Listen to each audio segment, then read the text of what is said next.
ವಿವಿಧ ಭಾಷೆಗಳನ್ನು ಸಂಪರ್ಕಕ್ಕಾಗಿ ಬಳಸಬಹುದು, ಆದರೆ ಮಾತೃಭಾಷೆ ಕನ್ನಡವನ್ನು ಗಟ್ಟಿಗೊಳಿಸಬೇಕು. ಬಸವಂತಪ್ಪ ದೊಡ್ಡಮನಿ. ಕುಕ್ಕನೂರು ಪಟ್ಟಣದ ಅಲ್ಪಸಂಖ್ಯಾತರ ಮೊರಾರ್ಜಿ ದೇಸಾಯಿ ವಸತಿ ಶಾಲೆಯಲ್ಲಿ ಕನ್ನಡ ಸಾಹಿತ್ಯ ಪರಿಷತ್ತಿನ ತಾಲೂಕು ಘಟಕದ ವತಿಯಿಂದ ಶುಕ್ರವಾರದಂದು ದತ್ತಿ ಉಪನ್ಯಾಸ ಕಾರ್ಯಕ್ರಮವನ್ನು ಉದ್ಘಾಟಿಸಿ ಅವರು ಮಾತನಾಡಿ, ವಿವಿಧ ಭಾಷೆಗಳನ್ನು ಸಂಪರ್ಕಕ್ಕಾಗಿ ಬಳಸಬಹುದು, ಆದರೆ ಮಾತೃಭಾಷೆ ಕನ್ನಡವನ್ನು ಗಟ್ಟಿಗೊಳಿಸಬೇಕು. ಕನ್ನಡ ಅಂಕಿಗಳನ್ನು ಬಳಸಿ ಅವುಗಳನ್ನು ಮುಂದಿನ ಪೀಳಿಗೆಗಾಗಿ ಉಳಿಸಬೇಕಿದೆ ಎಂದರು. ದತ್ತಿ ದಾನಿಗಳಾದ ದಿವಂಗತ ಶಂಕರಪ್ಪ ಸಿದ್ದಪ್ಪ ದೊಡ್ಡಯ್ಯ ರಾಶಿ, ಬನ್ನಿಕೊಪ್ಪ, ದಿವಂಗತ ರೊಕ್ಕಪ್ಪ ಆರ್ಯರ ಕುಕ್ಕನೂರು, ಲಿಂಗೈಕ್ಯ ರುದ್ರಮ್ಮ, ಲಿಂಗೈಕ್ಯ ರುದ್ರಪ್ಪ ಅಂಗಡಿ, ರಾಜೂರು ಇವರ ಸ್ಮರಣಾರ್ಥ ನೆರವೇರಿಸಲಾಯಿತು. ಕಾರ್ಯಕ್ರಮದಲ್ಲಿ ಶರಣರ ಸಾಹಿತ್ಯ, ಭಾರತೀಯ ಕೃಷಿ ಮತ್ತು ಸಂಸ್ಕೃತಿ ಎಂಬ ವಿಷಯದ ಕುರಿತು ಜ್ಯೋತಿ ವಿಜಯ್ ಕುಮಾರ್ ಮುಧೋಳ್ ಉಪನ್ಯಾಸಕರು ಮಾತನಾಡಿದರು. ಏರಿ ಮಣ್ಣಿನ ನೆಲಕ್ಕೆ ಕೃತಿಗಿನ ಹೊದಿಕೆ ಮತ್ತು ಕೃಷಿ ಎಂಬ ವಿಷಯ ಕುರಿತು ಮಹಂತೇಶ್ ಅಂಗಡಿ ಅಧ್ಯಕ್ಷರು ಮುಖ್ಯೋಪಾಧ್ಯಾಯರ ಸಂಘ ಕುಕ್ಕನೂರು ಮಾತನಾಡಿದರು. ನಾಡು ನುಡಿ ಬೆಳವಣಿಗೆ ಮತ್ತು ಗ್ರಾಮೀಣ ಪ್ರದೇಶದಲ್ಲಿ ಸಾಹಿತ್ಯಾಭಿವೃದ್ಧಿ ಎಂಬ ವಿಷಯ ಕುರಿತು ಬಸವರಾಜ ಉಪ್ಪಿನ ಅಧ್ಯಕ್ಷರು ಸಾಹಿತ್ಯ ಪರಿಷತ್ ತಾಲೂಕು ಘಟಕ ಕುಕ್ಕನೂರು ಮಾತನಾಡಿದರು.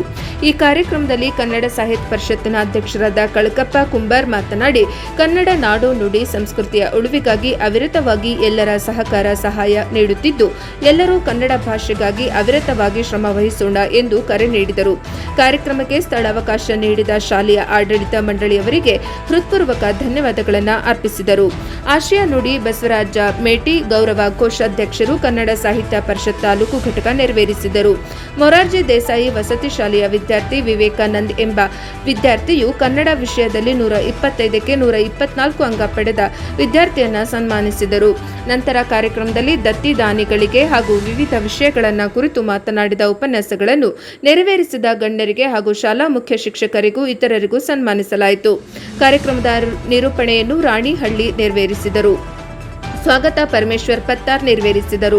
ಗೌರವ ದತ್ತಿ ದಾನಿಗಳು ಸಿದ್ದಣ್ಣ ಯರಾಶಿ, ಈಶಪ್ಪ ಅರೇರ, ಶರಣಪ್ಪ ಅಂಗಡಿ ಸನ್ಮಾನಿಸಲಾಯಿತು.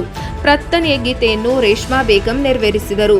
ಪಟ್ಟಣ ಪಂಚಾಯಿತಿ ಅಧ್ಯಕ್ಷೆ ಲೀಲಾವತಿ, ಪ್ರವೀಣ್ ಕುಮಾರ್ ಮುಧೋಳ್, ಉಪಾಧ್ಯಕ್ಷೆ ಮಂಜುಳಾ ಕಲ್ಮನಿ, ಸಿದ್ದಣ್ಣ ಯರಾಶಿ, ಈಶಪ್ಪ ಅರೇರ, ಶರಣಪ್ಪ ಅಂಗಡಿ ಹಾಗೂ ಅಶೋಕ್ ಮಾದಿನೂರು, ನಾಗರಾಜ್ ಬೆಣಕಲ್ಲು ಪತ್ರಕರ್ತರು, ಚಂದ್ರು ಬಾನಾಪುರ ಪತ್ರಕರ್ತರು, ಫಿರಾಸಾಬ್ ದಫೇದಾರ್, ಭೀಮರೆಡ್ಡಿ, ಶಾಡ್ಲಿಗೇರಿ, ಹನುಮಂತಪ್ಪ ಎಸ್ ಮುತ್ತಾಳ್, ಯೋಗಪ್ಪ, ಬಸವರಾಜ್ ಮಾಳೆಕೊಪ್ಪ, ಮೇಘರಾಜ ಜಿಡಗಿ ಇನ್ನುಳಿದಂತೆ ಸಾಹಿತ್ಯ ಆಸಕ್ತರು ಹಾಗೂ ಕನ್ನಡ ಸಾಹಿತ್ಯ ಪರಿಷತ್ತಿನ ಪದಾಧಿಕಾರಿಗಳು, ಶಿಕ್ಷಕರು, ವಿದ್ಯಾರ್ಥಿಗಳು ಇದ್ದರು. ವರದಿ ಚೆನ್ನಯ್ಯ ಹಿರೇಮಠ, ಕುಕ್ಕನೂರು.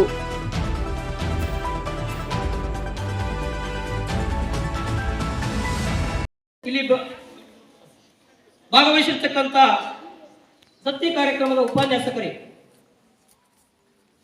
ಕನ್ನಡವನ್ನು ನಾವು ಇವತ್ತು ಪ್ರತಿಯೊಬ್ಬರ ಮನೆಯಲ್ಲಿ ಕೂಡ ಕನ್ನಡದ ಭಾಷೆಯ ಬಗ್ಗೆ, ಕನ್ನಡದ ನೆಲದ ಬಗ್ಗೆ, ಕನ್ನಡದ ಜಲದ ಬಗ್ಗೆ ಇವತ್ತು ನಾವು ಆಸಕ್ತಿಯನ್ನು ಹೊಂದಿರಬೇಕು.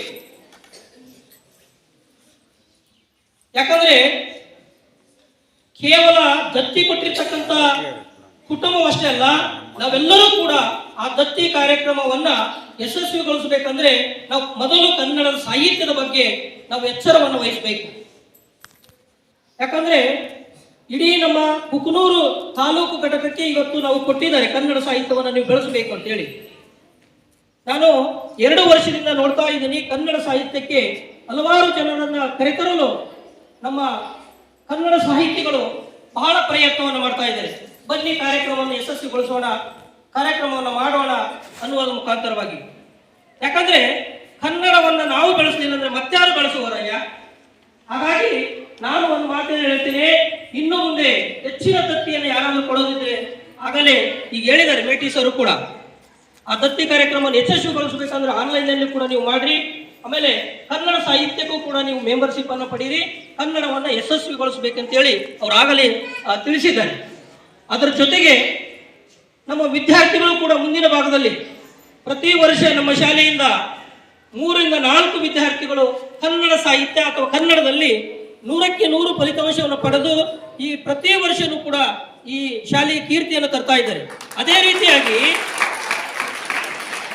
ಕನ್ನಡದ ಬಗ್ಗೆ ನಾವು ಎಷ್ಟು ಒಲವನ್ನು ಹೊಂದಿರ್ತೀವಿ ಅಷ್ಟು ನಮ್ಮ ಆತ್ಮತೃಪ್ತಿಯನ್ನು ಬರುತ್ತೆ. ಯಾಕಂದ್ರೆ ಕನ್ನಡ ನಮ್ಮ ಭಾಷೆ ಅಷ್ಟೇ ಅಲ್ಲ, ನಮ್ಮ ತಾಯಿಯ ಹೃದಯ ಅದು.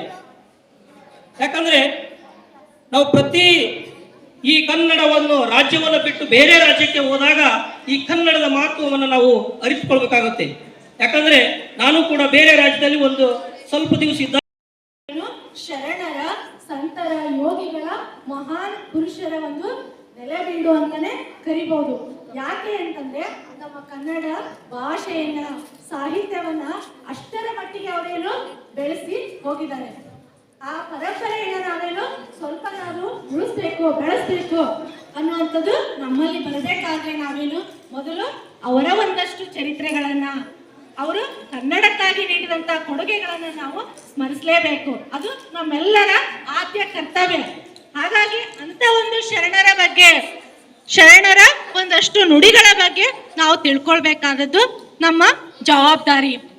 ಹಾಗಾಗಿ ಇವತ್ತು ಅಂತ ವಿಷಯ ನನಗೆ ಬಂದಿರೋದ್ರಿಂದ ಅದನ್ನ ಮಾತಾಡ್ಲಿಕ್ಕೆ ನಂಗೆ ತುಂಬಾ ಹೆಮ್ಮೆ ಆಗ್ತಾ ಇದೆ. ಹಾಗಿದ್ರೆ ನಾವು ಹೇಳ್ತೇವೆ ನಮ್ಮ ಕನ್ನಡ ನಾಡನ್ನ ಶರಣರ ನಾಡು ಅಂತ. ಹಾಗಿದ್ರೆ ಶರಣರು ಅಂದ್ರೆ ಯಾರು ಅನ್ನುವಂತ ಪ್ರಶ್ನೆ ನಮ್ಮೊಳಗೆ ಮೊದಲು ಬರುತ್ತೆ ಅಲ್ವಾ ಮಕ್ಕಳ?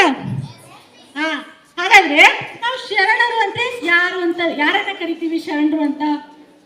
ಕಾವಿ ಹಾಕೊಂಡವ್ರನ್ನ ಕರಿತೀವ? ಇಲ್ಲ ರುದ್ರಾಕ್ಷಿ ಮಾಲೆಗಳನ್ನ ಹಾಕೊಂಡು ಜಪ ತಪ ಯೋಗ ಅದರಲ್ಲಿ ಇರೋಂಥವ್ರನ್ನ ಶರಣರು ಅಂತ ಕರಿತೀವ? ಯಾರನ್ನ ನಾವು ಶರಣರು ಅಂತ ಕರಿತೀವಿ? ಅವರೆಲ್ಲರನ್ನು ನಾವೇನು ನಮ್ಮ ಭಾರತೀಯ ಪರಂಪರೆ, ನಮ್ಮ ನಾಡಿನ ಪರಂಪರೆ ಪ್ರಕಾರ ಎಲ್ಲರನ್ನು ನಾವು ಶರಣರು, ಸಂತರು, ಯೋಗಿಗಳು ಅಂತಾನೆ ಕರಿತೀವಿ. ಆದ್ರೆ ಅದ್ರ ಎಲ್ಲರ ಆಚೆಗೆ ವಿಶೇಷವಾಗಿ ಒಂದಷ್ಟು ಜನ ಶರಣರು ನಮ್ಮ ಕನ್ನಡ ನಾಡಿನ ಸಾಹಿತ್ಯವನ್ನ ಬೆಳೆಸಿ ಅದನ್ನ ಉತ್ತುಂಗಕ್ಕೆ ಏರಿಸಿ ಹೋಗಿದ್ದಾರೆ. ನಾವು ನಿಜವಾಗ್ಲೂ ಏನು ಅಂತಂದ್ರೆ ಅವರನ್ನು ಶರಣರು ಅಂತ ಕರಿಬೇಕು. ಹಾಗಾದ್ರೆ ಅಂತ ಶರಣರು ಯಾರು ಅಂತಂದ್ರೆ ನಾವು ಹೇಳ್ತೀವಿ, ಶರಣರು ಯಾರು ಅಂತಂದ್ರೆ ಶರಣ ಭಾವದಿಂದ ಭಕ್ತಿಯಿಂದ ದೇವರನ್ನ ಆರಾಧಿಸಿ ಏನು ಅವರು ಕೊನೆಗೆ ಒಂದು ಸಾರಿ ಏನು ಅವರೇ ದೇವರಾಗುವಂತ ನಿಜವಾದ ಭಕ್ತರನ್ನ ನಾವೇನು ಶರಣರು ಅಂತ ಹೇಳಿ ಕರಿತೀವಿ. ಅಂತಂದ್ರೆ ಕುಣಿದಾಡುವುದೆನ್ನದೆ ಕನ್ನಡ ಎನೆ ಇವೆ ನಿಮಿರುವುದು ಅನ್ನುವ ಮಾತನ್ನು ನೆನೆಸಿಕೊಂಡು, ಕನ್ನಡದ ನಮ್ಮ ಭಾಷೆ, ನೆಲದ ಭಾಷೆ ಕನ್ನಡ, ಮಣ್ಣಿನ ಭಾಷೆ ಕನ್ನಡ, ನಮ್ಮ ನುಡಿ ಕನ್ನಡ, ನಮ್ಮ ಮನ ಕನ್ನಡ. ಯಾವಾಗಲೂ ಕನ್ನಡಕ್ಕಾಗಿ ಕೈ ಎತ್ತು ನಿಮ್ಮ ಕೈ ಕಲ್ಪವೃಕ್ಷವಾಗುತ್ತದೆ ಅನ್ನೋ ಮಾತನ್ನು ಸ್ಮರಿಸಿಕೊಂಡು, ಇವತ್ತಿನ ದಿನ ಇಲ್ಲಿ ಪರಿಷತ್ತಿನ